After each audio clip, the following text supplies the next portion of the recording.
Haribol, everybody. We are at Pallavi's house in Edison, New Jersey. We're trying to get the lighting together. It's kind of dark, huh? We had the lights over my head, but I look like a ghost. And we're going to get some more lights. Don't go away. I'm going to go get my recorder. And you're going to have a view of Pallavi's messy shelves. And I'm going to run and get my recorder. I'll be right back. Stay there. I got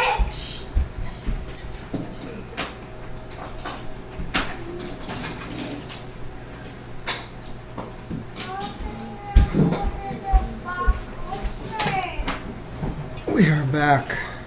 We were just having a discussion about... See, all the kids are here. We're having a discussion about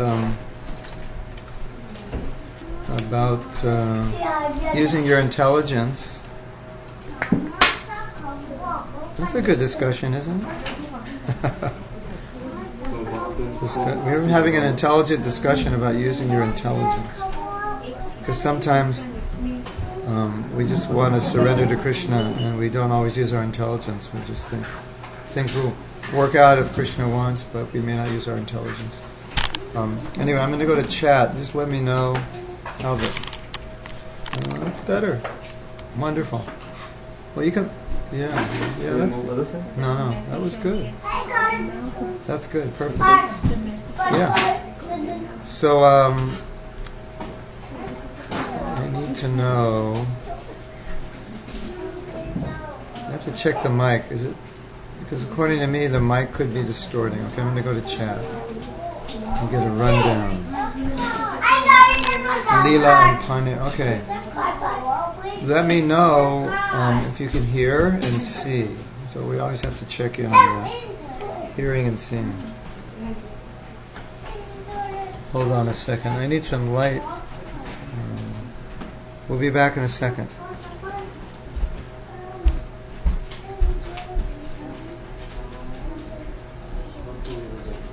So, we'll see you online maybe. See you online, yes. You can always write me, so Hare Krishna. You can always write me. So you couldn't Thank bring you. anything. Okay. This is some Thank you very much. Haribol.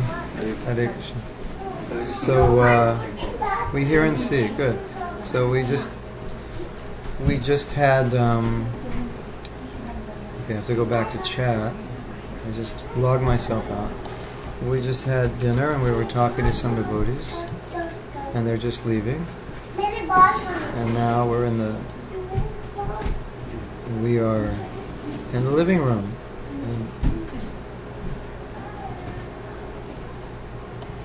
And we're speaking from the living room, yeah. Let me move this down. Okay, now the next thing I have to do is find my file with all the quotes about taste, because that's the topic. Here it is. Okay. Now, last time we were speaking about taste, I cannot remember exactly where we left off, what we were talking about, so we'll try to remember where we left off. But the basic idea, the basic topic we're dealing with is, well, one of the topics we're dealing with is what's the difference between taste in Krishna consciousness and just sense gratification? Or if I want to taste in Krishna consciousness, is it sense gratification? Is it the wrong desire?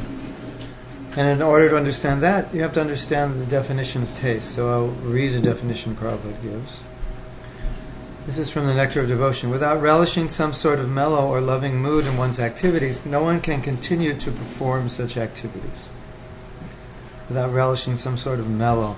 What Prabhupada means by mellow is rasa.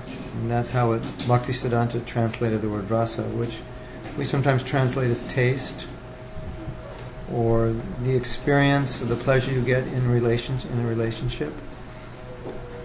But in Sanskrit, rasa also means taste, like raso ham apsukontayam, the taste of water. So without relishing some sort of mellow or taste or loving mood in one's activities, no one can continue to perform such activities. Similarly, in the transcendental life of Krishna consciousness and devotional service, there must be some mellow or specific taste from the service. Wow, that's interesting. There must be. That you could take in two ways. One way is if you're actually doing Krishna consciousness, there will be taste, which means there must be as a byproduct. Or you could say, if there isn't taste, you can't go on. So there must be taste to go on. And there will be taste if you do it properly. Generally, this mellow is experienced by chanting, hearing, worshipping in the temple, and being engaged in the service of the Lord. So when a person feels transcendental bliss, that is called relishing the mellow. To be more clear, we may understand that the various feelings of happiness derived from discharging devotional service may be termed the mellows of devotional service. So then, this brings up another point of happiness in Krishna consciousness. We have the example of Srimati Radharani, who says, if my misery makes Krishna happy, that's my happiness. So, happiness in Krishna consciousness is totally different than material happiness.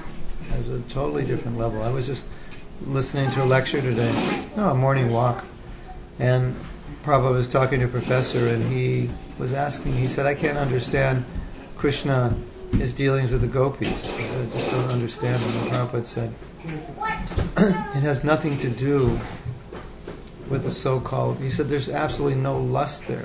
It's only love. So naturally, the first problem we have in trying to understand anything transcendental is that we relate it to our life, our experience. So, what's our experience of happiness? Happiness means enjoyment of the senses. That's how we know happiness, right? Taste. What do we taste? We taste through the senses. So when we talk about taste, we talk about happiness, then immediately we think in terms of what we experience as happiness and relate that to spiritual life. And then that doesn't work because it's not like that. But one of the things we understand is that taste in Krishna consciousness is inherent in the practice of bhakti. It's because what happens in Krishna consciousness is the senses become purified. And He's all attractive. And so if our senses are purified, naturally we're going to taste pleasure by seeing Him, by hearing about Him, by serving Him, remembering Him, glorifying Him. Because He's Anandamaya, He's full of bliss. And so the only reason we don't experience bliss is because our senses are impure.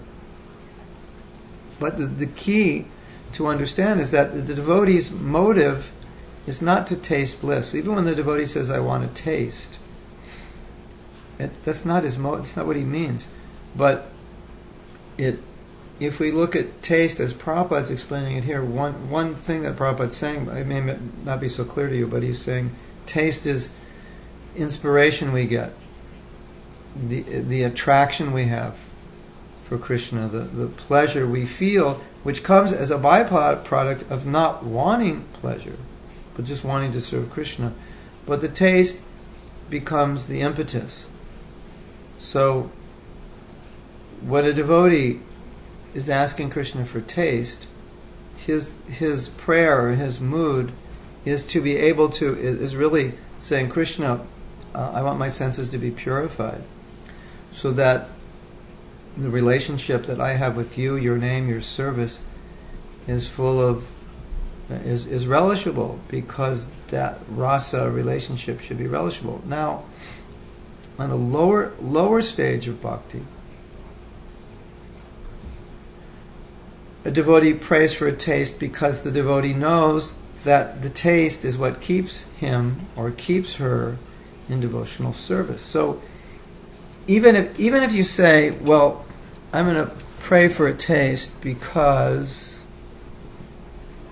it will keep me in devotional service, it's not bad because the mood is to stay in devotional service, and you know, if you have a taste, then what happens? You become more renounced, you become more detached, less interested in material things, and that's what Krishna consciousness is. That's what we're supposed to do. That's how we're supposed to be.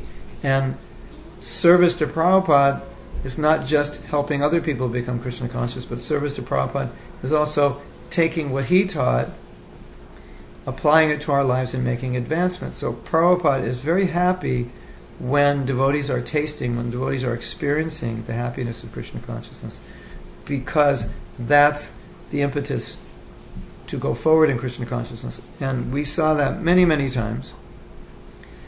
And Prabhupada would have a big smile when devotees were chanting and dancing blissfully. He really, really was happy. Not just because the kirtan is blissful, but he was also happy because we were happy. And many, many times he said, I just want you to be happy. You know, I think we told that story last week about this person who was leaving and Prabhupada was stroking his head. Said, I just want you to be happy. So Krishna consciousness, Brahma Bhuta Prasanatma, it's a symptom of advancing in spiritual life that we're happy because we go above the modes of nature and the nature of even sattva gun before you go transcendental. The nature is happiness. So we can also see happiness as a way we monitor our bhakti. Now, we can be in situations which externally are not happy, but we can be happy. Because the taste for Krishna consciousness transcends external situations. So I'm dealing with a situation which is difficult, and I'm agitated and I'm upset. But it doesn't mean I can't be blissful in Krishna consciousness, right? They can go on simultaneously because Krishna consciousness has nothing to do with what's going on materially at this moment in my life and all the disturbing things that I have to deal with. So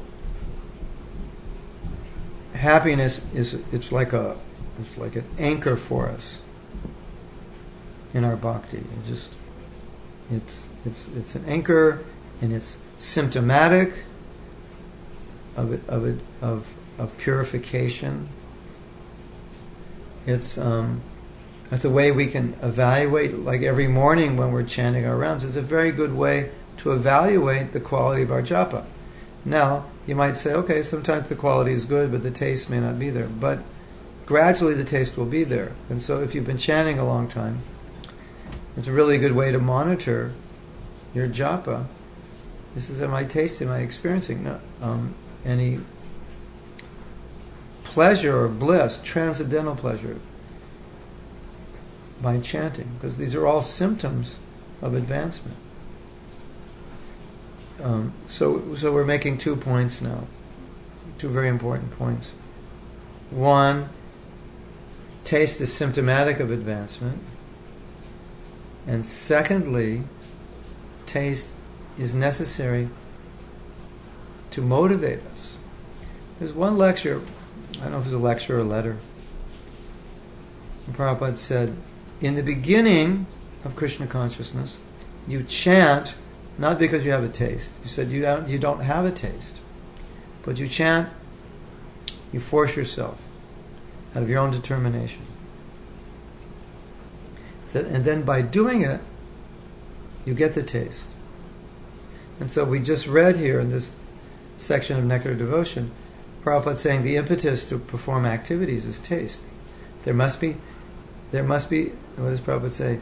Without relishing some sort of mellow or loving mood in one's activities, no one can continue to perform such activities. So the Prabhupada's making that point with chanting. In the beginning, you don't have a taste. So you can't wait till you get it. You have to chant, and that's how you'll get it. And then that becomes the impetus. But without that taste, one will not be able to go on. Generally, one will not be able to go on. So Prabhupada said, in the beginning, it's just your determination. It's just your self-discipline. That's how you do it. And then the taste comes.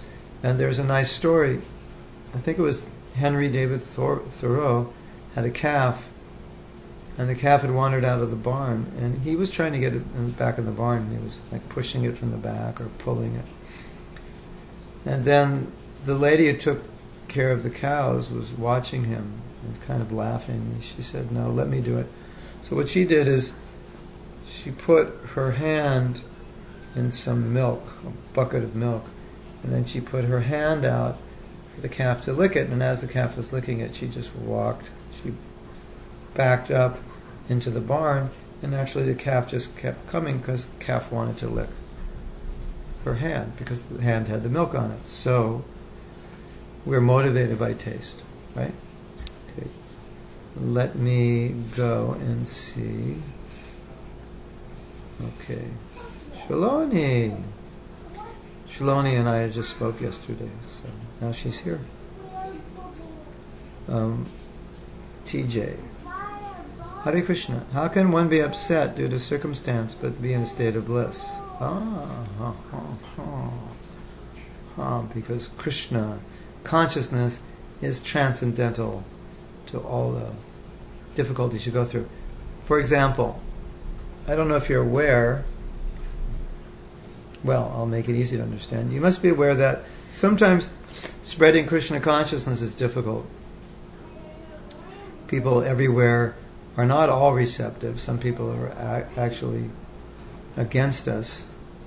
They don't like us some places, or just doing things in the material world are difficult and frustrating. And I just had a very frustrating experience in that I set away for my Indian visa, and they told me what to send. They said send 4 things, and I said 4 things, and they called me back and said you need 5 things. Oh, okay, you have 4 things listed and I need 5. And the 5th thing was a little click here on the website, down in the middle of the page, a small click here. Not a big thing, you need to fill this out. Little frustrating. So, we find the form after we spend $37 to send it in overnight. We find the form, we fill it out. We find that they need my last year's Indian visa number on it, which I don't have because I've already sent in my passport yesterday. We call them up, we go through the red tape, we finally get the person. She gives us all the information. My secretary comes back and tells me, I said, that was the 2010 visa, not the 2011. We need a 2011. What do? We call them back. They just closed. We went through... actually, we called them back and we got another company that deals with visas. We don't know how we got them. And by the time we were able to get the right company, they had all gone home. So now I was on a time crunch. I sent it yesterday overnight because I'm in a time crunch because I'm going to Canada soon and I need to get my passport back to go to Canada. So we call them, they say, print out the form. All right, well, now what do we do? Because we don't have the visa and we don't want to wait another day. So I said, well, let's put in the old visa number. So we put in the old visa number and we go to print out the form. And it won't print it out because probably some security measure that's been waiting too long. And it took me 45 minutes to fill out that form. A little frustrating, right? A bit, right? I'm not a happy camper. Okay. So now we're talking about Krishna. It's blissful. We can chant Hare Krishna. Right now we could have an ecstatic kirtan. We could all dance in ecstasy, even though this visa thing, which was very frustrating because I sent it yesterday and they did not say send 5 things on their website. They said send 4 things. Now, who knows now, even if I'm going to get the visa, I'm applying for a business visa. Maybe, who knows? Frustrating. But Krishna consciousness is not frustrating. Krishna consciousness is blissful. So we can be blissfully talking about Krishna. I'll tell you a story. Interesting story. You will like this. I was living in Los Angeles when Prabhupada was there, or at least visiting and spending a lot of time when Prabhupada was there. And at one point, Prabhupada was in a lot of anxiety, and you can read about it in the Lilamrita. It was 1970. And he left, he went to India. He felt he needed to get away from America. He felt that there were people who were against him, who were trying to ruin the movement. And because of it, his disciples were minimizing his position and so forth. And he left America. And if you read in the Lilamrita, And thank you, Shaloni. If you read in the Lilamrita, it describes that Prabhupada was a lot of anxiety. Okay, so I was in LA at that time.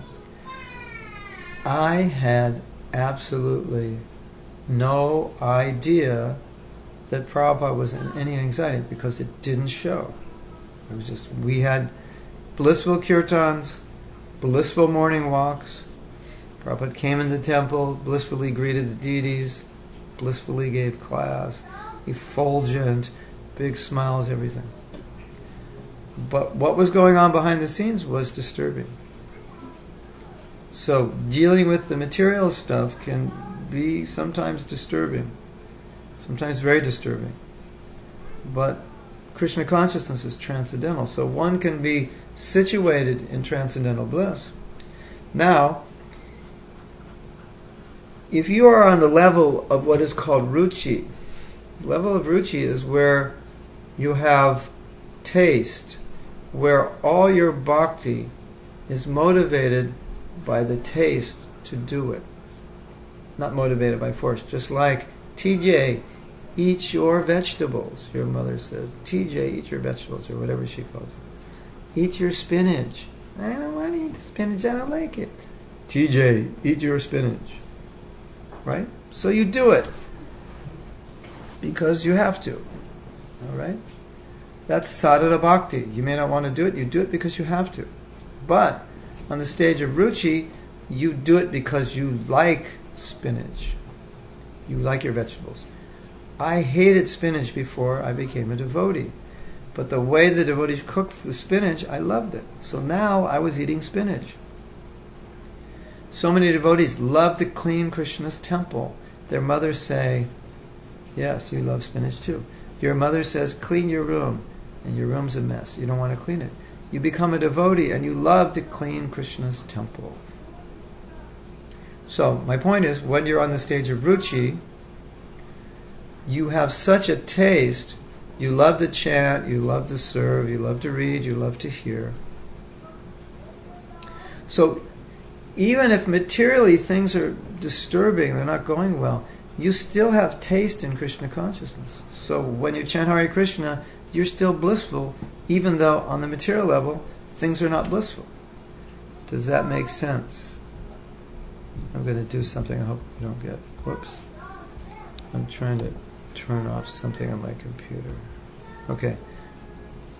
Does that make sense to you? Anyone else have that experience? Where things on the I think the best example, I don't know if you know the story, but Prabhupada he had a fight to establish the temple in Juhu in Bombay. And you can read about it, but it was just one headache after another. Yeah. And at the end, it was horrible. At the end of it, when we finally got the land, Prabhupada sat back and said, that was a good fight. It was blissful.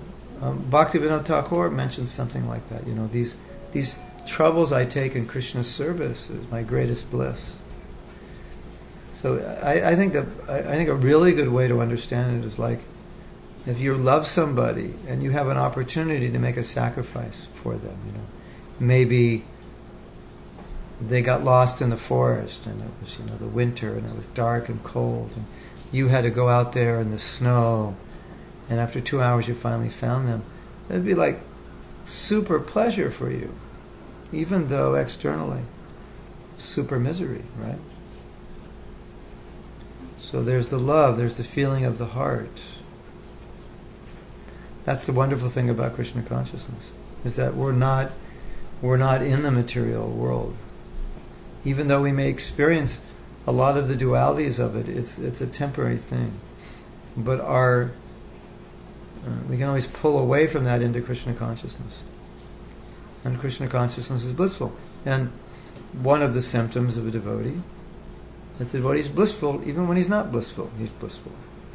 Even when he's unhappy about what's going on in the world. We're all unhappy about what's going on in the world. Aren't we? It's terrible. But we're blissful. We're like, how can you be blissful? The world's so bad. Well, We feel compassion, we are upset, we're sorry, we feel the pain of others, and we're blissful. Figure that one out, right? The Shastra, you read in the Shastra, in so many places it says, the devotee feels for the pain of others.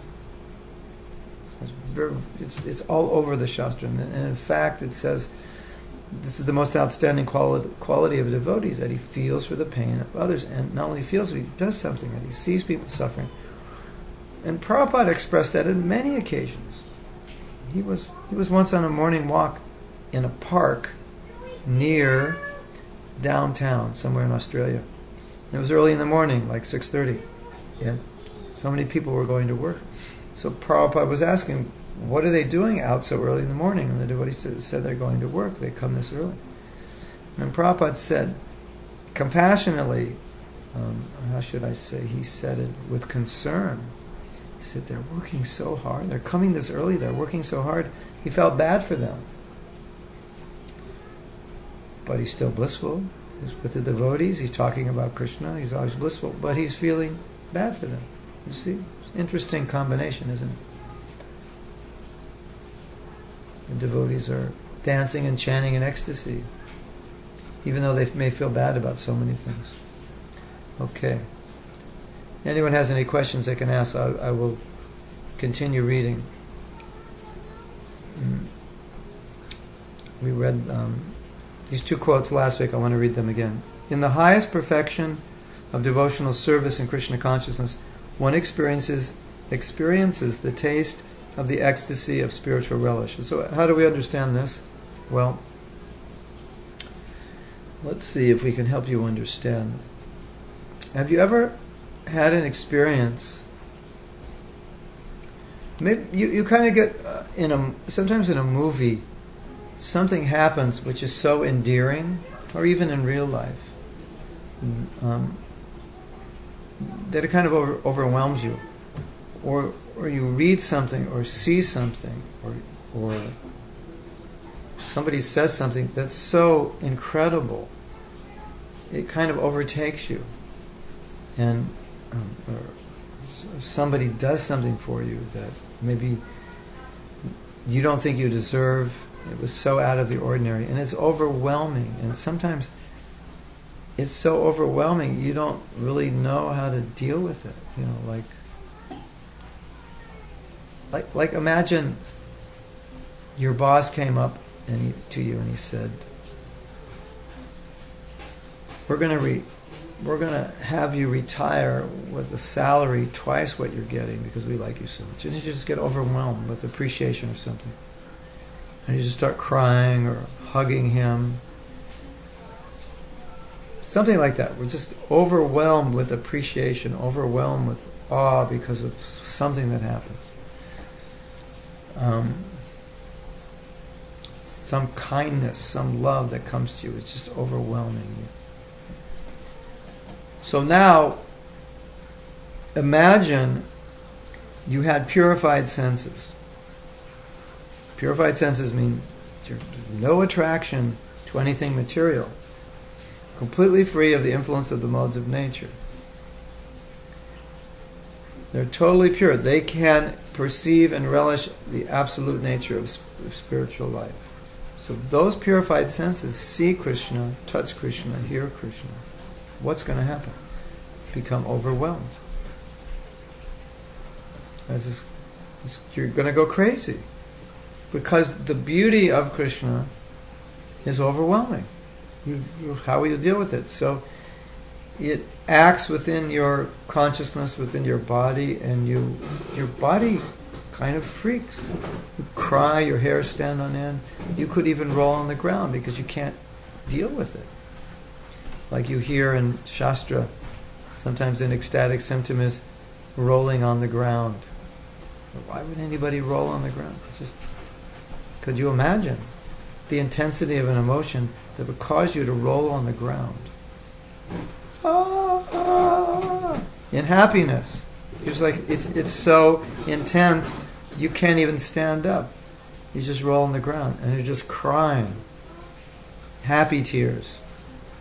And your hairs are standing and your body is shaking.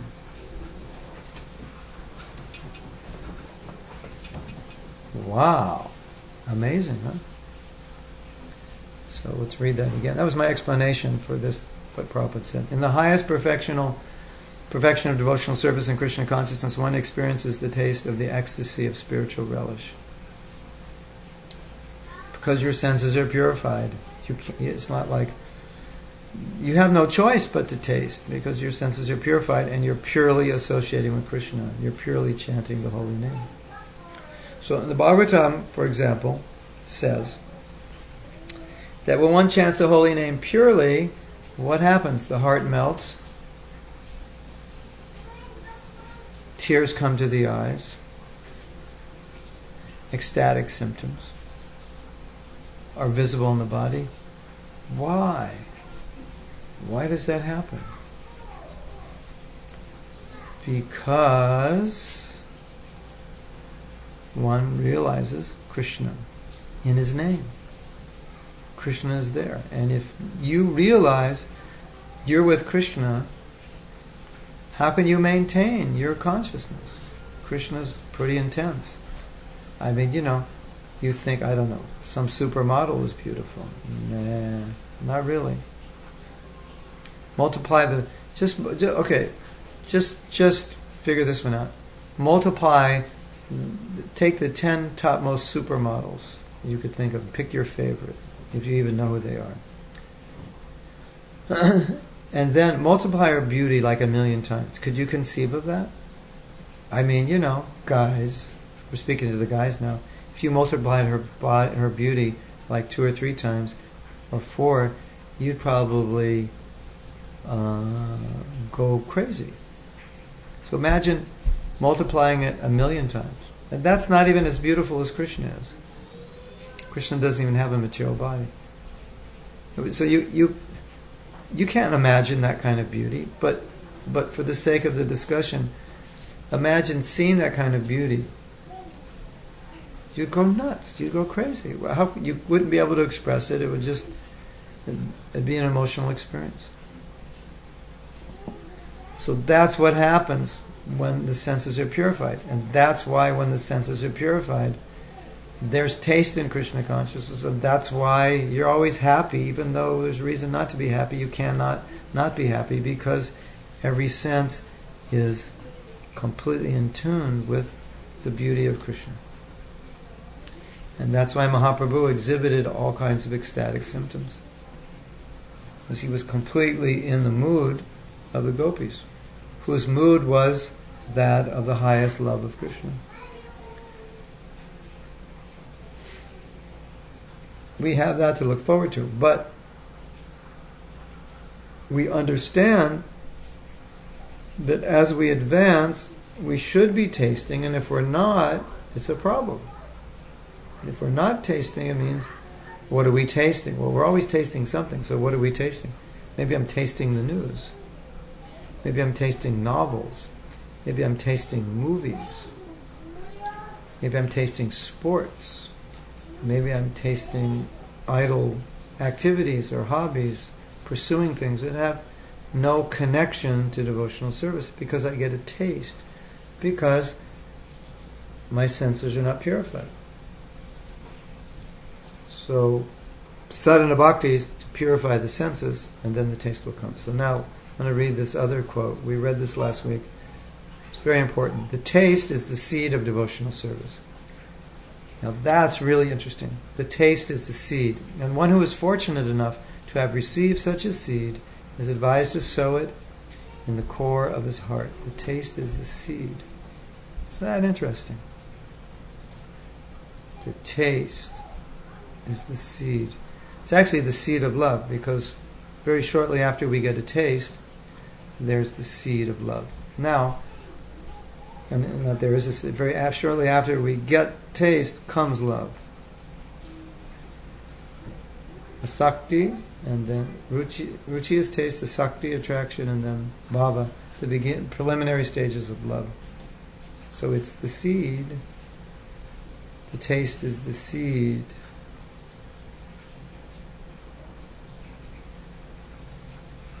The seed is the inspiration to do bhakti, right?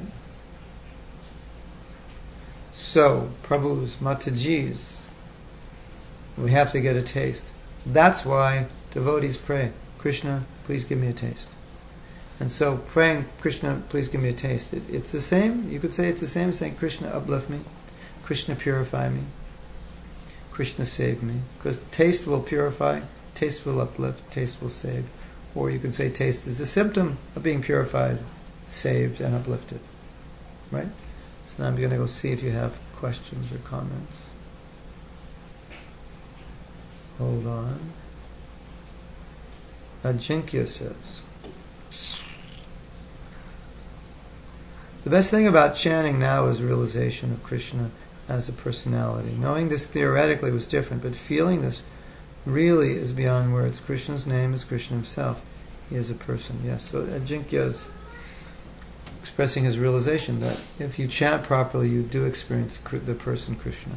And as we're saying, that experience is, it's better than the cover girl for Victoria's Secret. Believe me, much better. How much ecstasy can you experience hanging out with her? Probably not a whole lot. How much ecstasy can you experience hanging out with any materialistic person? Not much. Maybe zero. Maybe negative, 108. So,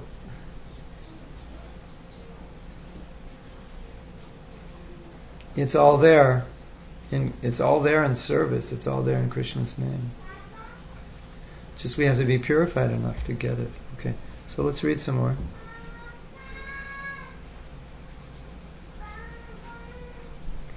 Therefore, one's development of a taste for executing these instructions is the test of one's devotional service. Interesting. Therefore, one's development of a taste for executing these instructions is the test of one's devotional service. So that's what we've been saying. Taste, ruchi, symptomatic of advancement. Taste for chanting. When we advance, we get a taste for chanting. We want to chant more and more and more. And when we finish, we want to chant more. How do you know who's an advanced devotee? Shastra says, by his taste. That's how you know, because of his taste. I'm advanced, Prabhu, but I don't like to chant. Nope.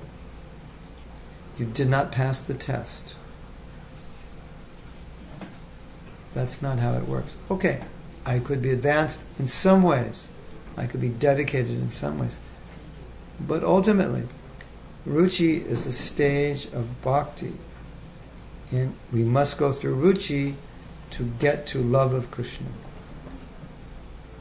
So we're not going to bypass taste and get love and just love Krishna and be miserable. It doesn't work like that. Generally, it doesn't work like that. Barring some miracle, it doesn't work that way. So, here's another quote. As long as one desires material benefit or liberation, which are called the two witches of allurement, he cannot relish the taste of transcendental loving service to the Supreme Lord. Okay, so what does that mean? Well,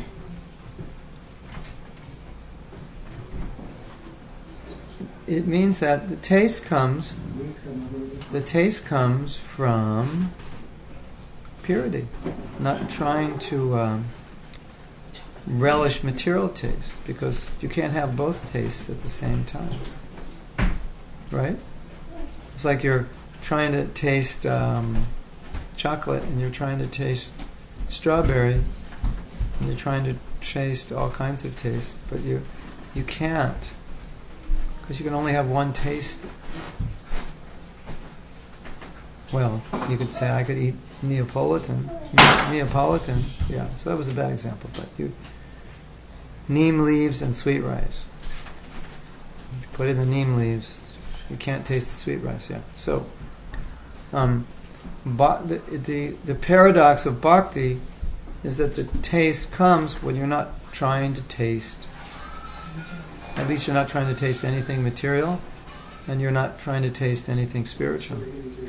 And that way, that's when you get the taste. That's how it works. It's interesting, isn't it? Now, everybody's trying to get a taste. Everyone in the material world is trying to enjoy. And what do we get? We get a drop once in a while. Then we go back to work looking for a taste. And the devotee is just trying to serve Krishna. He's not trying to taste anything material. And he gets tons of taste from Krishna's service. Let's read that again for those with bad memories. As long as one desires material benefit or liberation, which are called the two witches of allurement, he cannot relish the taste of transcendental loving service, the Supreme Lord. Because, see, the whole thing is, what we're trying to get through our thick skulls, which are very thick, it takes lifetimes to get this through, that Krishna wants a relationship with us, and we want a relationship with Krishna, although we don't know. It's hard for us, because whenever we approach Krishna, it's always about, what can I get from you? Can you give me something? Can you make things better in my life? But the relationship itself, just the relationship, it's all about the relationship. Everything is about the relationship. And that's what Krishna consciousness is. It's all about the relationship. So, in a relationship, if one is desiring to get something from the other person, it ruins the relationship. And we were so prone to ask Krishna for things other than what will help the relationship. And so, when you get to the point where you genuinely don't want anything other than to serve, you just want to be a partner in a selfless relationship, at that point, that's when everything shifts. And that's when you begin to taste the nectar of devotion, because that's what devotion is. Now, up to that point, it's more dovetailing. I like to do this, I'll do it for Krishna. And it could be a combination of, I like to do this, and I just do it because I like it, and just to make it okay to do it, I'll connect Krishna to it somehow or other. Or it could be, I like to do it, but the main thing is I want to do it for Krishna and see how I can connect it. So it's mostly connecting it for Krishna and a little bit that I just like to do it. And then on the higher stage, it's the relationship. It's just, I love doing it for Krishna because I do it to please Him. And that's what motivates me. So that's what we're trying to come to. And it can be very, very difficult to get over this relationship with Krishna where He's the supreme controller, He can do anything. And not ask Him to just do something. You know, let's say you have a friend who's really wealthy. And he's got more money than he knows what to do with. And you have been laid off, or your business has fallen apart, you're about to have to, your house is going to be foreclosed on. And it's pretty hard to hang out with him and not just think, he could solve all my financial troubles. I just have to, I just got to ask him. I just got to ask him. But it ruins the relationship, because once you ask him, it's like, why did you have to ask that? I thought you were my friend. I thought you just liked me because we're friends, and now you're asking this. See, it ruins it. But because he can help you, it's so hard to overlook that. So the same way, we have so many problems, and Krishna, He could solve all of them. But instead of just saying, Krishna, I just want to love you, I just want a relationship which is sweet, it's just service, affection, glorification. There's always this other thing there, but Krishna, I need this, what about this? And could you solve this problem? Right? I mean, pious people think that way. They go to God, they don't try to do it without Him.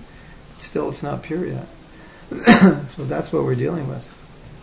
Krishna, please, just Can you solve this one and that one? And we all have so many problems, don't we? Every day there's so many problems, so many things to deal with. Krishna, Krishna, help me with this, help me with that. Okay, that's nice. That's Krishna consciousness. We should depend on Krishna. But beyond that, there's this higher stage. It's a relationship.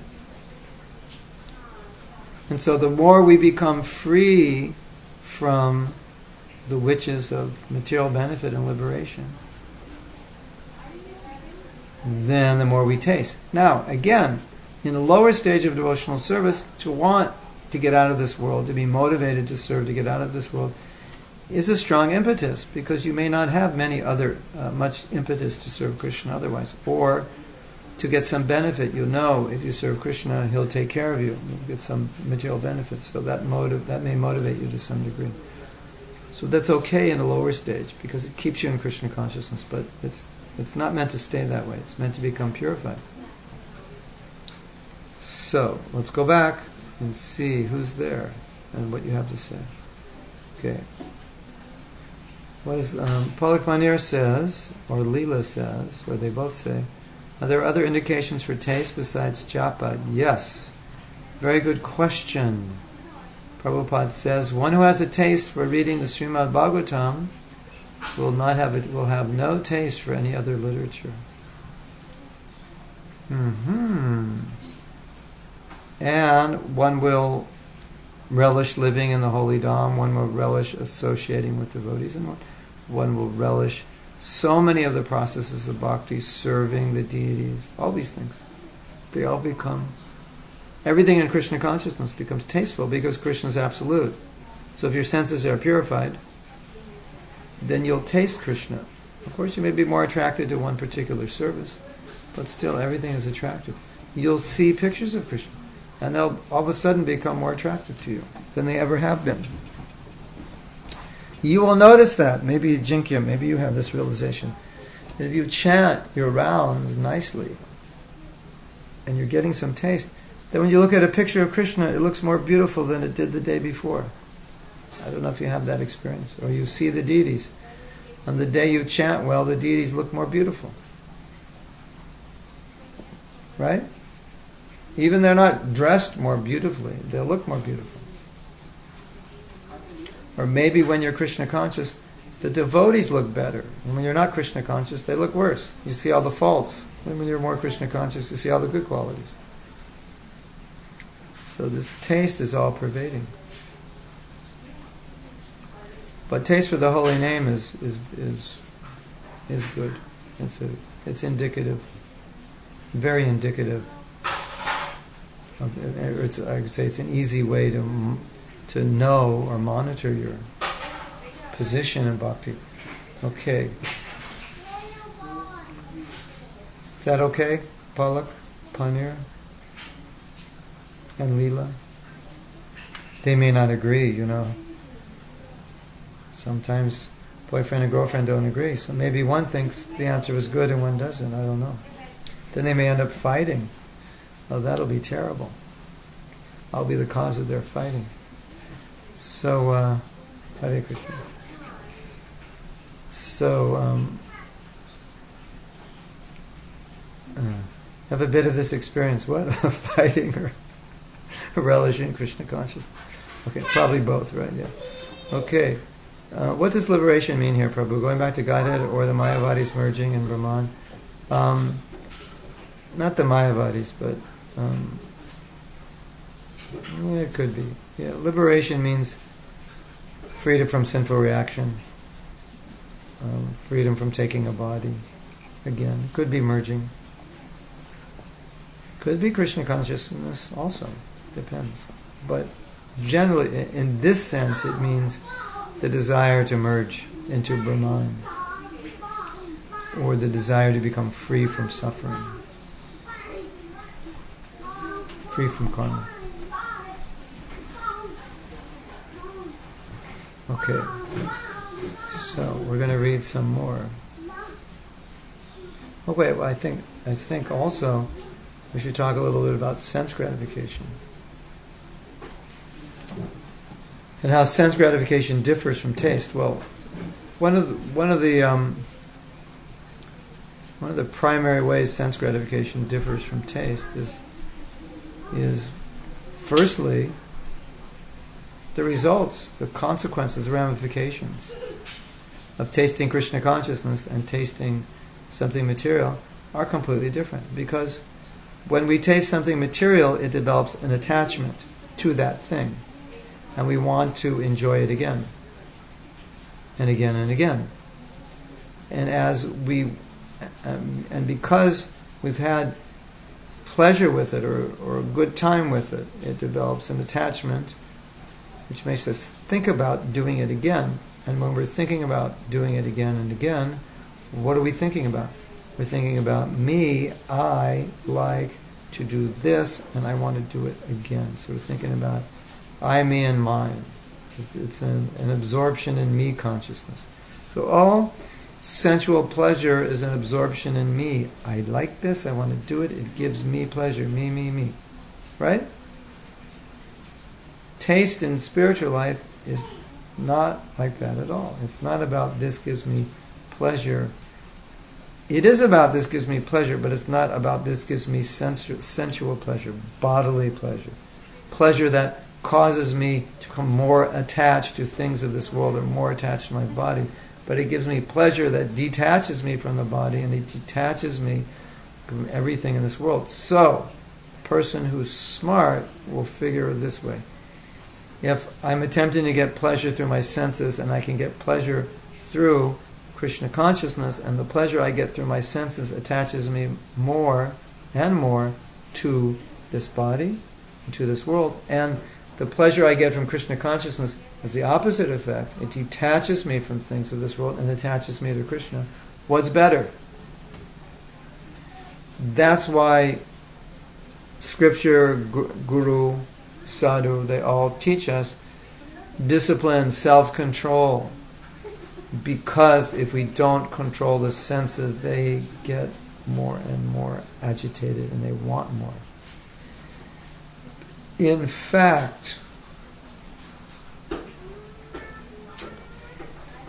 whenever you enjoy something, it makes you more attached because you think about it after you've done it, and you think, I want to do it again and again and again and again.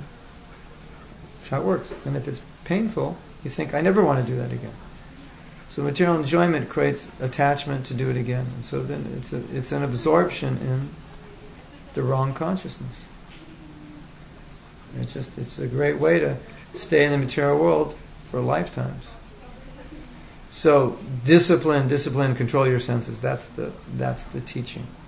When you're young, brahmachari, control yourself, control, self-discipline. And then by doing that, you can focus on spiritual practice, and then you'll get a real taste. And then everything changes when you get a real taste. And then your spiritual life becomes very easy. It's very difficult without a taste. So if we're trying to taste material things and we're trying to serve Krishna, what are we doing? We are taking a bath and then rolling in the what? Who knows what we're rolling in? The what? What are we rolling in after we take a bath? Rolling in the mud. Not a good idea, is it? Hare Krishna, Hare Krishna, Hare Krishna. Now let me go enjoy myself. I just took a bath, I'm rolling in the mud. Now I'm dirty again. Just chant Hare Krishna, don't roll in the mud, and then you'll be shining like the moon. You'll be so clean. That's the whole trick, right? Don't keep rolling in the mud. Just keep shining. Yeah. Pollock says, in the best case, the mud. What's the worst case? Don't ask, huh? Okay, so Bhakti and Carol has a question. The difference between impersonalists and Mayavadis. Well, interesting thing about impersonalists is they understand that they are not God, but they prefer to a oneness with Him, with His effulgence. But the Mayavadis think they're God. There's no personality. Whereas impersonalists will recognize the personality and prefer to merge into the impersonal aspect of Krishna. Whereas the Mayavadi doesn't recognize Krishna, but they think they are Krishna. And so, therefore, they're considered enemies, big offenders, because they're denying Krishna.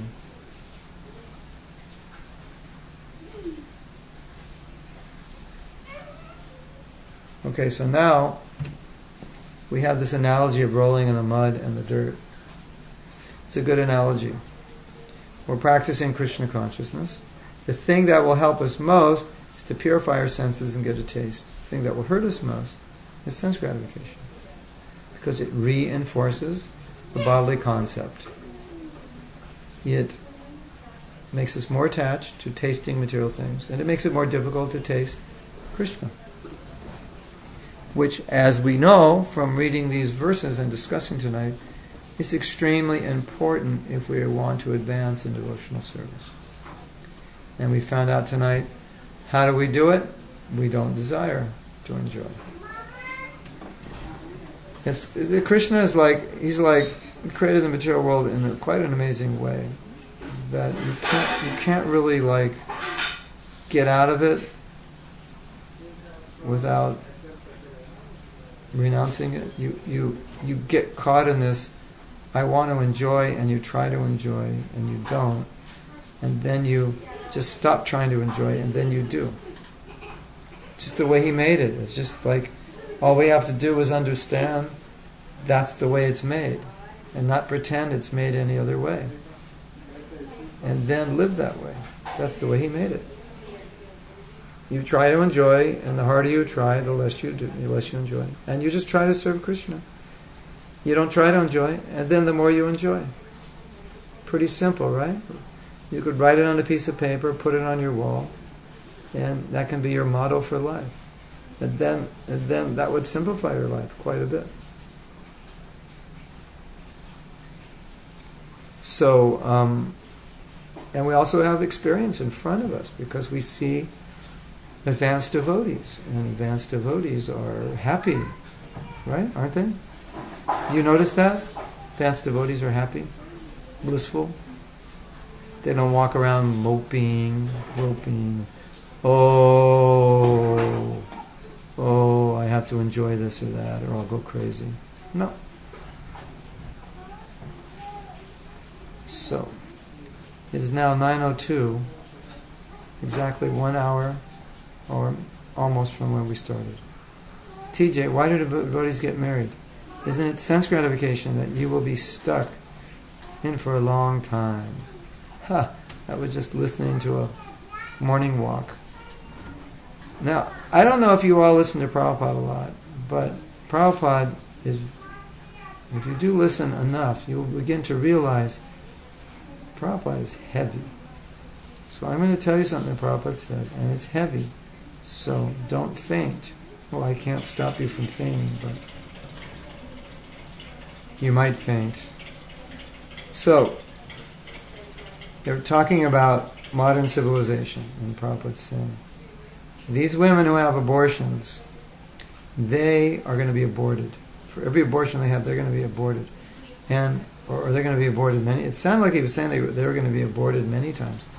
And he was saying that they're just going to go from one womb to the next womb to the next womb. He said, it's so sinful. He said, they have no sense control whatsoever. They just want to enjoy sex irresponsibly. They get pregnant, they have abortion. So he was going on and on describing this scenario from different points of view, just showing how horrible it is. They're killing babies so they can have sex. I mean, just think about it. It's like, if you think about it too much, you'll go crazy. It's so bad. It's beyond bad, isn't it? Just so you kill a baby so you can have sex. So that's how the conversation started. So then Prabhupada said, he was saying how bad this civilization is because they're doing that. And he said, therefore, brahmachari. Therefore, student life means brahmachari. You must learn to control yourself. That's how it starts. And then he says, and for those who cannot, then they can get married. They're not strong enough, so they can get married. He said, the Prabhupada said, but better you remain brahmachari. Then the devotee said, but Prabhupada, if everyone's brahmachari, then there'll be no children coming in this world. And the Prabhupada said, this world is condemned. Why do you want to bring children to this useless place? Something like that. So basically the point was he was saying, yes, this is it, control yourself. But if you can't, then you get married and you make it Krishna conscious. You and your wife are Krishna conscious. You control yourself in married life. Of course, some people, if they don't get married, their parents will die of a heart attack. So they have to keep them happy. But many men decide to marry because they find it difficult. They're not trained as brahmacharis when they were younger. But you can be... then Prabhupada said, in another lecture, he said, and Ramananda Roy was married, and Mahaprabhu gave him a higher position than Rupa Goswami. So there's no impediment. You can become advanced if you're married. But you want to know the real reason why men get married? Well, I don't know about Indian men, but some nice young lady walked by, and that was the beginning of the end. That's why, in most cases, right? Of course, there's always going to be some young lady to walk by. If it's not this one, it's that one. But that's the real reason, Even the staunch brahmachari who decided never to get married, when so-and-so joined, when Kamala joined the temple, that was the beginning of the end. So we're conditioned. We're attracted. That's okay. So create a team. Become a team. Work together. Raise your children to be devotees. Practice Krishna consciousness. And you get older, you become renounced. And it's better to be married than to be a brahmachari and have a girlfriend on the side when nobody's looking, right? And that happens. Or worse. So we just want to be honest about it. And then so some sense gratification is allowed in household life. And that sense gratification is that you can have children. But Prabhupada said, sense gratification, you have to be very, very careful because it's addictive. Just like, I don't know if you're aware of this, but when patients are given painkillers or some kind of medication that's potentially addictive, they have to be very careful. Let's say you have a problem and it's lasting a long time and you've been taking painkillers for months and months and months. Sometimes when you no longer need them, you can't stop taking them, you become addicted to them. Did you know that? That's quite common. So, doctors have to carefully monitor it. Of course, the patient can say, I'm in pain, I can't do it. And the doctor will say, continue. But they try to monitor the dosage and the duration of the dosage because they know they can become addicted. So sense gratification is a little bit like that. So even though household life means sense gratification is allowed, you have to be careful. Otherwise you become addicted. And then you can't stop. And then you get, as a prize for that, you get to take another body. Congratulations, here's your next life. Try again. Better luck next time. So it's like every life you're in, it's like, okay, this is too hard, I'll do it later, right? Then you get the next life. This is too hard, I'll do it later. The next life. It's some life, you just have to do it. Oh no, it's impossible, you can't do it. This morning I was listening to Prabhupada's, they were talking about priests. So the devotee said, now the priests have girlfriends and they're having sex. Prabhupada said, yes, they must. He said, unless you're Krishna conscious, you cannot control it. It's impossible. There you go. So, we are so conditioned to enjoy the body that unless we're Krishna conscious, Prabhupada himself, who has asked us all to follow the four regular principles, has said it's impossible. You can't do it. So if your Krishna consciousness is slack, yeah, Prabhupada is saying, you must fall down. All these priests, they must be having girlfriends. They must, unless you're highly elevated in spiritual life, you must. So Bhakti Carol says, what about women to be sheltered by men? Okay. Let me go up first. Leelak says, for a woman, is it the same? Brahmacharya life, the ideal option? Oh, so it's the same question. No, it's not. Prabhupada said every woman should be married. And then he said every man should be brahmachari. What to do? We have all these men in the temple. Okay, all you men, you don't marry. All ladies, come in my room. I want to talk to you. You should all be married. And we've just told all the men not to marry. So, I don't know what to do now. The Prabhupada said it's a natural position of a woman to want to be married, to serve her husband, to be under the shelter of her husband. So that's natural for a woman, recommended. If a woman doesn't want to marry, that's also okay.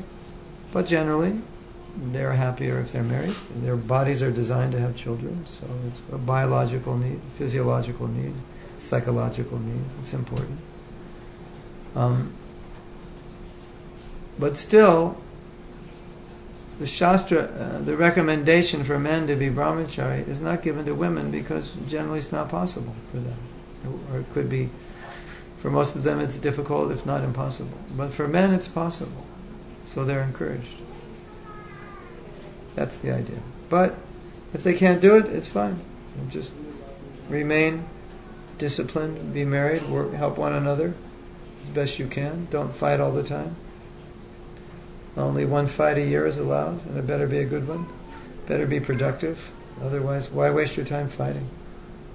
Use your energy positively. Serve one another. Help one another. Prabhupada really didn't care that much if people got married. But he would appeal to that idea, keep your life simple, be a brahmachari, but he also encouraged his householders to keep it simple. So his householders also keep it simple.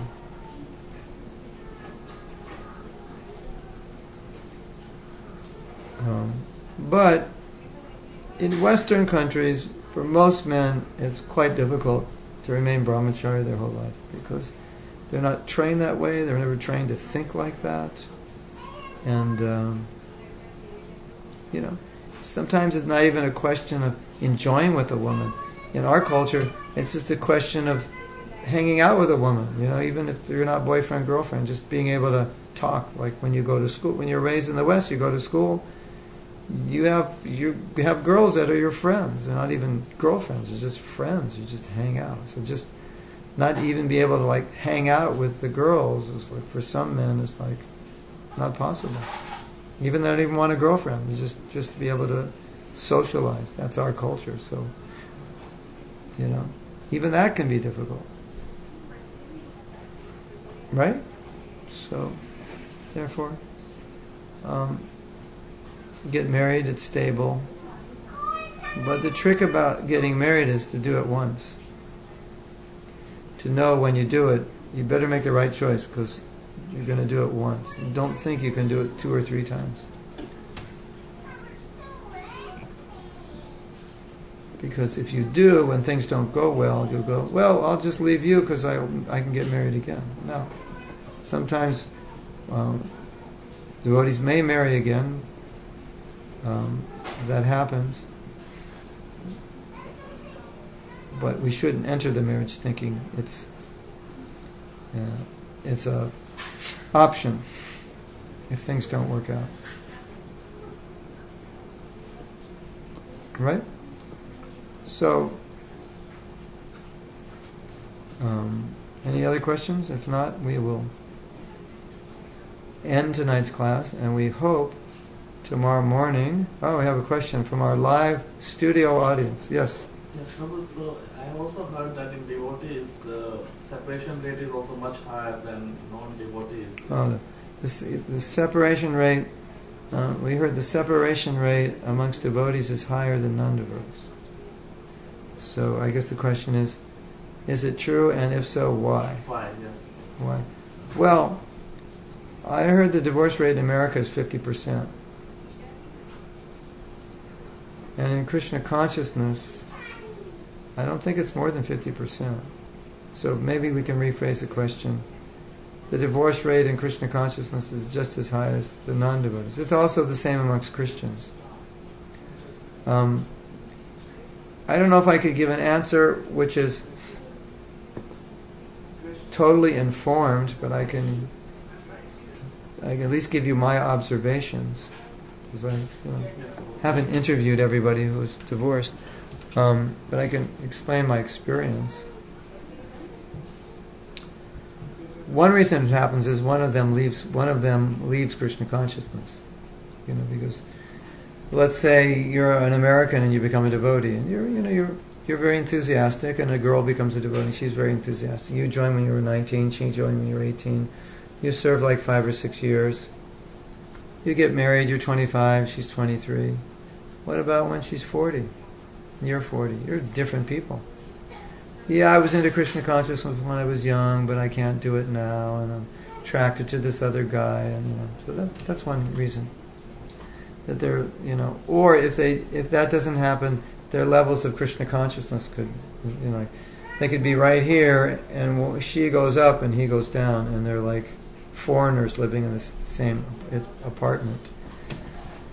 So, without Krishna consciousness, you just have to deal with compatibility issues, and this is like a big compatibility issue, and so not everyone is mature enough to be able to deal with it. Where you're very Krishna conscious, or you're not very Krishna conscious, your wife is. It doesn't mean you can't. I think amongst Indians it's much easier. I think amongst Americans it's almost impossible. That's without, because Americans, they need that support.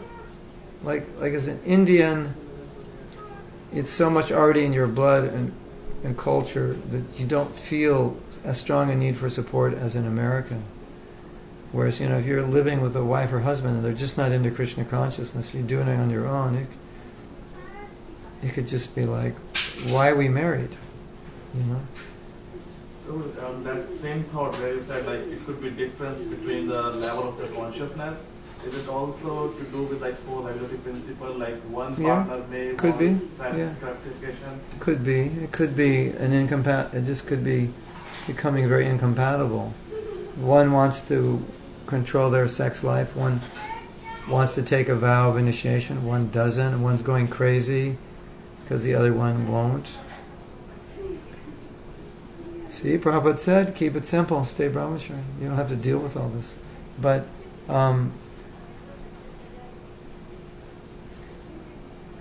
there's also, I think also just the environment of Kali Yuga is such that it's just hard to be married. For everybody, devotees, non-devotees.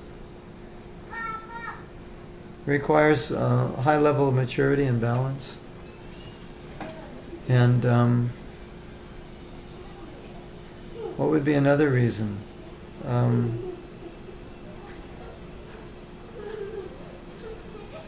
Aside from leaving Krishna consciousness, see, this is an interesting point. A lot of what happens in Krishna consciousness is you become a devotee and you have your whole cultural conditioning.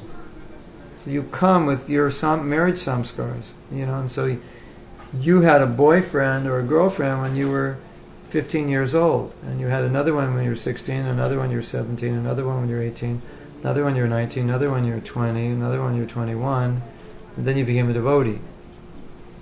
And then when you're 25, you get married after having 6 girlfriends. So you're already, and your parents were divorced. and your uncle was divorced, and your sister's been divorced. You're surrounded by that, and then you become a devotee, which is the case right now. We're surrounded by divorce in America.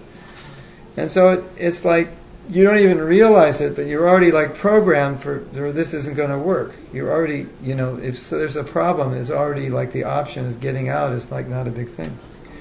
Whereas if you come from a culture where that doesn't happen, and the samskar, the cultural paradigm is you marry once and that's it, and then even you have the same two incompatible people, the option of divorce doesn't enter their mind, and they work it out. So a lot of what happens in Krishna consciousness is we adopt practices of Krishna consciousness, but this other cultural stuff, it just continues side by side, and it doesn't change, or it changes very little, unless someone is consciously working on changing it. Some things may change more than others. Some things may change more for some people than others. But some things, they don't. And that's a big one in the West, the whole concept of what marriage means. Western concept of marriage, what does it mean? It means sex, basically. That's what it means. So that the marriage is based around that. So it's a different conception. Eloping, find a girl, run off. The parents have nothing to do with it. You go to Las Vegas and get married. No big wedding for 3 days. Your parents spend $100,000. Every relative you have, who you didn't even know is a relative, comes. You're making a vow in front of 500,000 people. You're not going to back that. This is like a big thing. They ran off to Las Vegas. It's not a big thing. They paid some guy $100, $200. He marries them. They're off, gambling, getting drunk, having sex every night, every morning, every afternoon. That's, a couple years later, they screaming and yelling at one another. It was all based on that. There's no, the concept of marriage, in many people's minds, that's what it is. You're very irresponsible. So, India marriage is more traditional. It's not just, it's all about dharma, responsibility, not only to your wife or husband, but to the family, to the children. So when you do it, it's like in your consciousness, it's like, well, once you do it, there's no question of not doing it. It's like you started a business is going well, and one day you say, I'm finished. You wouldn't do that. It was a different conception. Yeah, it's a bigger picture. You're marrying into a business. You're starting a business when you get married, But in the Western concept, the business is enjoyment, and so there's less concept of duty and more concept of enjoyment.